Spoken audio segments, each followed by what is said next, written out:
ಚಿತ್ರದುರ್ಗ ರೇಣುಕಾಸ್ವಾಮಿ ಕೊಲೆ ಕೇಸ್ನಲ್ಲಿ ಪ್ರದೋಷ ಮಾಫಿ ಸಾಕ್ಷಿಯಾಗಿ ಪರಿಗಣಿಸಿ ಅಂತ ಕೋರ್ಟ್ನಲ್ಲಿ ಅರ್ಜಿಯನ್ನು ಸಲ್ಲಿಕೆ ಮಾಡಿದ್ದಾರೆ. ಇದೇ ವಿಚಾರಕ್ಕೆ ಸಂಬಂಧಪಟ್ಟಂತೆ ಸರ್ಕಾರ ಪರಿ ವಕೀಲರಾಗಿರುವಂತಹ ಪ್ರಸನ್ನ ಕುಮಾರ್ ಪ್ರದೋಷ್ ಅವರ ಅರ್ಜಿಯನ್ನು ಪುರಸ್ಕರಿಸಬೇಕು ಅಂತ ಈಗಾಗಲೇ ಒಪ್ಪಿಗೆಯ ಮೆಮೋವನ್ನು ಕೂಡ ಕೊಟ್ಟಿದೆ. ಪ್ರದೋಷ ಮಾಫಿ ಸಾಕ್ಷಿಯಿಂದ ದರ್ಶನ್ಗೆ ಕಂಟಕ ಎದುರಾಗುತ್ತಾ ಎನ್ನುವ ಚರ್ಚೆ ಈಗ ಶುರುವಾಗಿದೆ. ಆದರೆ ಅರ್ಜಿಯಲ್ಲಿ ಸಾಕಷ್ಟು ಹಲವು 10 ರೋಚಕ ಆಘಾತಕಾರಿ ಅಂಶಗಳನ್ನು ಈಗ ಪ್ರದೋಷ್ ಉಲ್ಲೇಖ ಮಾಡಿದ್ದಾನೆ. ಬಹುಶಃ ಈ ಅಂಶಗಳನ್ನು ಪರಿಗಣಿಸಿದರೆ ದರ್ಶನ್ಗೆ ನಿಜವಾಗ್ಲೂ ಈ ಕೇಸ್ನಲ್ಲಿ ಸಂಕಷ್ಟ ಎದುರಾಗುತ್ತೆ ಎನ್ನುವ ಸುಳಿವು ಸಿಗ್ತಾ ಇದೆ. ರೇಣುಕಾಸ್ವಾಮಿ ಕೊಲೆ ಕೇಸ್ನಲ್ಲಿ ರಹಸ್ಯವನ್ನು ಪ್ರದೋಷ್ ಬಿಚ್ಚಿಟ್ಟಿದ್ದಾನೆ. ಮಾಫಿ ಸಾಕ್ಷಿಯ ಅರ್ಜಿಯಲ್ಲಿ ಹಲವು ಅಂಶಗಳನ್ನು ಉಲ್ಲೇಖ ಮಾಡಿ ತನ್ನನ್ನು ಮಾಫಿ ಸಾಕ್ಷಿಯಾಗಿ ಪರಿಗಣಿಸಬೇಕು ಅಂತ ಕೋರ್ಟ್ ಮುಂದೆ ಮನವಿಯನ್ನ ಮಾಡಿದ್ದಾರೆ. ದರ್ಶನ್ ಮಾರಣಾಂತಿಕವಾಗಿ ಹಲ್ಲೆ ಮಾಡಿದ್ದಾರೆ ಅಂತ ಪ್ರದೋಷ್ ಮಾಫಿ ಸಾಕ್ಷಿ ಅರ್ಜಿಯಲ್ಲಿ ಉಲ್ಲೇಖ ಮಾಡಿದ್ದಾರೆ. ತಾನು ತಡೆದರೂ ಕೂಡ ಸಾಯಿಸುವ ನಿರ್ಧಾರವನ್ನ ದರ್ಶನ್ ಮಾಡಿದ್ರು ಅಂತ ಮಾಫಿ ಸಾಕ್ಷಿಯಾಗಿ ಸಲ್ಲಿಕೆ ಮಾಡಿರುವಂತಹ ಅರ್ಜಿಯಲ್ಲಿ ಉಲ್ಲೇಖ ಮಾಡಿದ್ದಾರೆ. ದರ್ಶನ್ ಮಾರಣಾಂತಿಕವಾಗಿ ರೇಣುಕಾಸ್ವಾಮಿಗೆ ಹಲ್ಲೆ ಮಾಡಿದ್ರು ಅಂತೇಳಿ ಉಲ್ಲೇಖ ಮಾಡಿದ್ದಾರೆ. ಕೊಲೆ ಕೇಸ್ನಲ್ಲಿ ಸಹಾಯ ಮಾಡದಿದ್ರೆ ನಾನು ಬದುಕಲ್ಲ ಅಂತ ದರ್ಶನ್ ನನ್ನ ಬಳಿ ಹೇಳಿದ್ರು ಅಂತ ಕೂಡ ಈ ಅರ್ಜಿಯಲ್ಲಿ ಉಲ್ಲೇಖವನ್ನ ಮಾಡಿದ್ದಾರೆ. ಯಾವಾಗ ದರ್ಶನ್ ನನಗೆ ಸಹಾಯ ಮಾಡಿಲ್ಲ ಅಂತಂದ್ರೆ ನಾನು ಬದುಕಲ್ಲ ಅಂತ ಹೇಳಿದ್ರು ಆಗ ನಾನು ಸಹಾಯ ಮಾಡೋದಕ್ಕೆ ಒಪ್ಕೊಂಡೆ, ಆಗಲೇ ನಾನು ಸಹಾಯ ಮಾಡಿದೆ ಅಂತ ಪ್ರದೋಷ್ ಮಾಫಿ ಅರ್ಜಿಯಲ್ಲಿ ಉಲ್ಲೇಖವನ್ನು ಕೂಡ ಮಾಡಿದ್ದಾರೆ. ಇನ್ನು ಪ್ರದೋಷ್ ಕೂಡ ಪರಪನಾಗರ ಜೈಲಿನಲ್ಲಿದ್ದಾರೆ. ಈ ಜೈಲು ಸೇರಿದ ಬಳಿಕ ಕೂಡ ದರ್ಶನ್ ಮತ್ತು ಆತನ ಸಹಚರರಿಂದ ಅಥವಾ ಆತನ ಗ್ಯಾಂಗ್ನಿಂದ ನನಗೆ ಕಿರುಕುಳ ಕೊಡಲಾಗ್ತಾ ಇದೆ ಅನ್ನೋದು ಕೂಡ ಮಾಫಿ ಸಾಕ್ಷಿಯ ಅರ್ಜಿಯಲ್ಲಿ ಉಲ್ಲೇಖ ಮಾಡಿದ್ದಾರೆ. ಪ್ರದೋಷ್ ರೇಣುಕಾಸ್ವಾಮಿ ಕೊಲೆ ಕೇಸ್ನಲ್ಲಿ A14 ಆರೋಪಿಯಾಗಿದ್ದಾರೆ. ಈ ಹಿಂದೆ ದರ್ಶನ್ ಜೊತೆಯಲ್ಲಿ ದರ್ಶನ್ ಪರವಾಗಿ ಪ್ರದೋಷ್ ಕೆಲಸ ಮಾಡಿದ್ದ. ಆದ್ರೀಗ ತನ್ನನ್ನು ಮಾಫಿ ಸಾಕ್ಷಿಯಾಗಿ ಪರಿಗಣಿಸಿ ಅಂತ ಕೋರ್ಟ್ ಮುಂದೆ ಒಂದು ಅರ್ಜಿಯನ್ನು ಸಲ್ಲಿಕೆ ಮಾಡಿಕೊಂಡಿದ್ದಾನೆ. ಈ ಅರ್ಜಿಯಲ್ಲಿ ಸಾಕಷ್ಟು ವಿಚಾರಗಳನ್ನು ಉಲ್ಲೇಖ ಮಾಡಿದ್ದಾರೆ.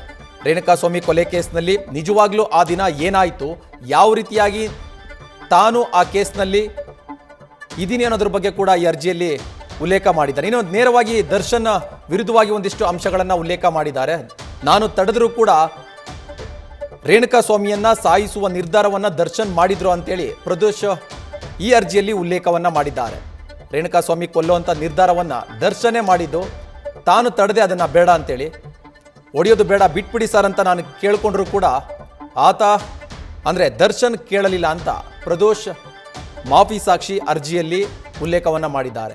ರೇಣುಕಾಸ್ವಾಮಿಗೆ ಸಿಗರೆಟ್ನಿಂದ ಸುಟ್ಟಿದ್ದಾರೆ, ಸಿಗರೆಟ್ನಿಂದ ದರ್ಶನ್ ಸುಟ್ಟಿದ್ದಾರೆ, ಜೊತೆಗೆ ಮನ ಬಂದಂತೆ ಹಲ್ಲೆ ಮಾಡಿದ್ರು. ಕೇವಲ ಸಿಗರೆಟ್ನಿಂದ ಸುಟ್ಟಿಲ್ಲ, ಮನ ಬಂದಂತೆ ರೇಣುಕಾಸ್ವಾಮಿಯನ್ನ ದರ್ಶನ್ ಹಲ್ಲೆ ಮಾಡಿದ್ದಾರೆ. ದರ್ಶನ್ ಮತ್ತೆ ಆತನ ಸಹಚರರು ಹಲ್ಲೆ ಮಾಡಿದ್ದಾರೆ. ಆ ಸಂದರ್ಭದಲ್ಲಿ ರೇಣುಕಾಸ್ವಾಮಿಗೆ ನಾನೇ ಊಟ ಮತ್ತು ನೀರನ್ನು ತೆಗೆದುಕೊಂಡು ಬಂದು ಕೊಟ್ಟಿದ್ದೀನಿ. ನಾನು ಆ ಕ್ಷಣದಲ್ಲಿ ರೇಣುಕಾಸ್ವಾಮಿಗೆ ಅಂದರೆ ದರ್ಶನ್ ಮತ್ತು ಆತನ ಗ್ಯಾಂಗ್ನಿಂದ ಹಲ್ಲೆಗೊಳಗಾಗಿದ್ದ ರೇಣುಕಾಸ್ವಾಮಿಗೆ ತಾನೇ ಊಟ ತಂದುಕೊಟ್ಟಿದ್ದೇನೆ, ತಾನೇ ನೀರನ್ನು ತಂದುಕೊಟ್ಟಿದ್ದೇನೆ ಅಂತ ಪ್ರದೋಷ್ ಅರ್ಜಿಯಲ್ಲಿ ಉಲ್ಲೇಖ ಮಾಡಿದ್ದಾರೆ. ಇನ್ನು ದರ್ಶನ್ ರೇಣುಕಾಸ್ವಾಮಿನ ಹಲ್ಲೆ ಮಾಡಿದ್ರ ಹೊಡೆದ್ರ ಇಲ್ಲ ಅನ್ನೋದ್ರ ಬಗ್ಗೆ ಕೂಡ ಸಾಕಷ್ಟು ಚರ್ಚೆ ಆಗ್ತಾ ಇತ್ತು.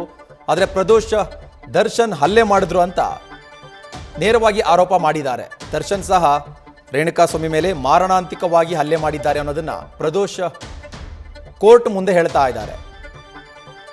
ಹಲ್ಲೆ ಮಾಡಿದ ನಂತರ ರೇಣುಕಾಸ್ವಾಮಿಯ ಮೊಬೈಲ್ ತಗೊಂಡು ದರ್ಶನ್ ಚೆಕ್ ಮಾಡಿದ್ರು, ಪವಿತ್ರ ಗೌಡಗೆ ಮೆಸೇಜ್ ಮಾಡಿದ್ರು ಅನ್ನೋ ಕಾರಣಕ್ಕೆ ರೇಣುಕಾಸ್ವಾಮಿನ ಚಿತ್ರದುರ್ಗದಿಂದ ಕಿಡ್ನಾಪ್ ಮಾಡಿ ಪಟ್ಟಣಗೆರೆ ಶೆಡ್ಗೆ ಕರೆದುಕೊಂಡು ಬಂದು ಹಲ್ಲೆ ಮಾಡಲಾಯಿತು. ಆ ಸಂದರ್ಭದಲ್ಲಿ ರೇಣುಕಾಸ್ವಾಮಿಯ ಫೋನ್ ಚೆಕ್ ಮಾಡಿದ್ರು. ಆ ಸಂದರ್ಭದಲ್ಲಿ ಪವಿತ್ರ ಗೌಡಗೆ ಮಾತ್ರ ಮೆಸೇಜ್ ಮಾಡಿಲ್ಲ ರೇಣುಕಾಸ್ವಾಮಿ, ಇನ್ನು 3 ಮೆಸೇಜ್ ಮಾಡಿದ್ದ ಅನ್ನೋದು ಕೂಡ ಗೊತ್ತಾಗುತ್ತೆ.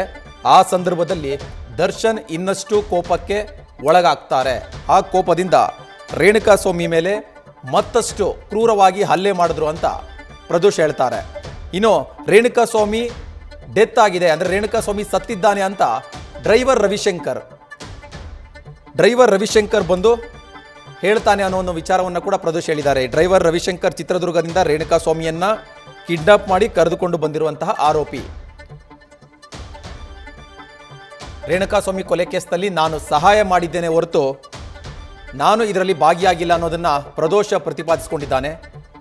ಕೊಲೆ ಕೇಸ್ನಲ್ಲಿ ತಾನು ಒಂದು ವೇಳೆ ಸಹಾಯ ಮಾಡದೆ ಹೋದರೆ ನಾನು ಬದುಕಲ್ಲ ಅಂತ ದರ್ಶನ್ ಪ್ರದೋಷ್ ಬಳಿ ಹೇಳ್ಕೊಂಡಿದ್ದಾರೆ. ನಾನು ಬದುಕೋದಿಲ್ಲ, ಈಗ ಒಂದು ವೇಳೆ ನೀನೇನಾದರೂ ನನಗೆ ಸಹಾಯ ಮಾಡದೆ ಹೋದರೆ, ಅಂದರೆ ರೇಣುಕಾಸ್ವಾಮಿ ಡೆತ್ ಆದಮೇಲೆ ನಡೆದಿರುವಂತಹ ಇನ್ಸಿಡೆಂಟ್ ಇದು. ಒಂದು ವೇಳೆ ಈ ಕೇಸ್ನಲ್ಲಿ ಪ್ರದೋಷ್ ನೀನೇನಾದರೂ ನನಗೆ ಸಹಾಯ ಮಾಡದೆ ಹೋದರೆ ನಾನು ಬದುಕೋದಿಲ್ಲ ಅಂತೇಳಿ ಒಂದು ಬೆದರಿಕೆಯನ್ನು ಕೂಡ ದರ್ಶನ್ ನನಗೆ ಹಾಕಿದ್ರು. ಇದೇ ಕಾರಣಕ್ಕಾಗಿ ನಾನು ದರ್ಶನ್ಗೆ ಸಹಾಯ ಮಾಡಬೇಕಾದ ಪರಿಸ್ಥಿತಿಗೆ ಸಿಲುಕಿದೆ ಅಂತ ಪ್ರದೋಷ್ ಈಗ ಮಾಫಿ ಸಾಕ್ಷಿಯ ಅರ್ಜಿಯಲ್ಲಿ ಉಲ್ಲೇಖ ಮಾಡಿದ್ದಾರೆ. ಕಂಪ್ಲೀಟ್ ಆಗಿ ದರ್ಶನ್ ಪಾತ್ರ ಏನು, ರೇಣುಕಾಸ್ವಾಮಿ ಕೊಲೆ ಕೇಸ್ನಲ್ಲಿ ದರ್ಶನ್ ಪಾತ್ರ ಏನು, ತನ್ನ ಪಾತ್ರ ಏನು, ದರ್ಶನ್ ರೇಣುಕಾಸ್ವಾಮಿಗೆ ಹಲ್ಲೆ ಮಾಡಿದ್ರಾ ಇಲ್ವಾ, ದರ್ಶನ್ ರೇಣುಕಾಸ್ವಾಮಿ ಡೆತ್ ಅಂತ ಡಿಕ್ಲೇರ್ ಆದಂಥ ಸಮಯದಲ್ಲಿ ದರ್ಶನ್ ಅಲ್ಲಿದ್ರಾ ಇಲ್ವಾ ಅನ್ನೋದನ್ನು ಕೂಡ ಪ್ರದೋಷ್ ಮಾಫಿ ಸಾಕ್ಷಿ ಅರ್ಜಿಯಲ್ಲಿ ಉಲ್ಲೇಖ ಮಾಡಿದ್ದಾರೆ. ಇಷ್ಟೆಲ್ಲ ಆದರೂ ಕೂಡ ದರ್ಶನ್ ಸುಮ್ಮನೆ ಆಗಲಿಲ್ಲ. ಜೈಲಿಗೆ ಬಂದಾದ ನಂತರವೂ ಕೂಡ ಪ್ರದೋಷ್ ವಿರುದ್ಧವಾಗಿ, ಅಂದರೆ ಪ್ರದೋಷ್ಗೆ ಮಾನಸಿಕವಾಗಿ ದೈಹಿಕವಾಗಿ ಹಿಂಸೆ ಮಾಡಿದ್ದಾರೆ, ಕಿರುಕುಳ ಕೊಟ್ಟಿದ್ದಾರೆ ಅನ್ನೋದನ್ನು ಕೂಡ ಮಾಫಿ ಸಾಕ್ಷಿ ಅರ್ಜಿಯಲ್ಲಿ ಪ್ರದೋಷ್ ಉಲ್ಲೇಖ ಮಾಡಿದ್ದಾರೆ. ರೇಣುಕಾಸ್ವಾಮಿ ಕೊಲೆ ಕೇಸ್ನಲ್ಲಿ ಪ್ರದೋಷ್ ಈಗ ಅಪ್ರೂವರ್ ಆಗೋಕ್ಕೆ ಮುಂದಾಗಿದ್ದಾರೆ.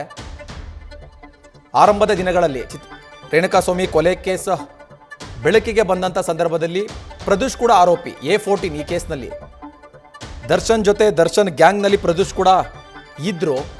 ಆದ್ರೆ ಈಗ ಅಂದರೆ ಯಾವಾಗ ಕೇಸಿಂದ ಹೊರಗಡೆ ಬರೋದಕ್ಕಾಗ್ತಾ ಇಲ್ಲ, ಜಾಮೀನು ಸಿಗ್ತಾ ಇಲ್ಲ ಅಂತ ಪ್ರದೋಷ್ಗೆ ಗೊತ್ತಾಯಿತು. ಆಗ ಈಗ ಪ್ರದೋಷ್ ಮಾಫಿ ಸಾಕ್ಷಿಯಾಗಿ ತನ್ನನ್ನು ಪರಿಗಣಿಸಿ ಅಂತ ಕೋರ್ಟ್ ಮುಂದೆ ಅರ್ಜಿಯನ್ನು ಸಲ್ಲಿಕೆ ಮಾಡಿದ್ದಾರೆ. ನಾನು ರೇಣುಕಾಸ್ವಾಮಿ ಕೊಲೆ ಕೇಸ್ನಲ್ಲಿ ನಡೆದಂತಹ ಸತ್ಯವನ್ನು ಹೇಳ್ತೇನೆ ಅಂತೇಳಿ ಅರ್ಜಿಯನ್ನು ಸಲ್ಲಿಕೆ ಮಾಡಿದ್ದಾರೆ. ಈಗಾಗಲೇ ಕೋರ್ಟ್ ಕೂಡ ಪ್ರದೋಷ್ ಅವರ ಮಾಫಿ ಸಾಕ್ಷಿ ಅರ್ಜಿಯನ್ನು ವಿಚಾರಣೆ ನಡೆಸಿದೆ.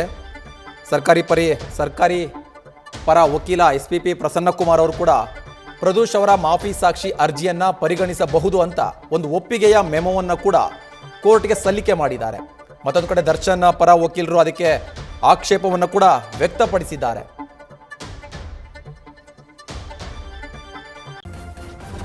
ನ್ಯೂಸ್ ಫಸ್ಟ್ ನಿರ್ಭೀತಿಯಿಂದ ನಿಮ್ಮ ಪರವಾಗಿ.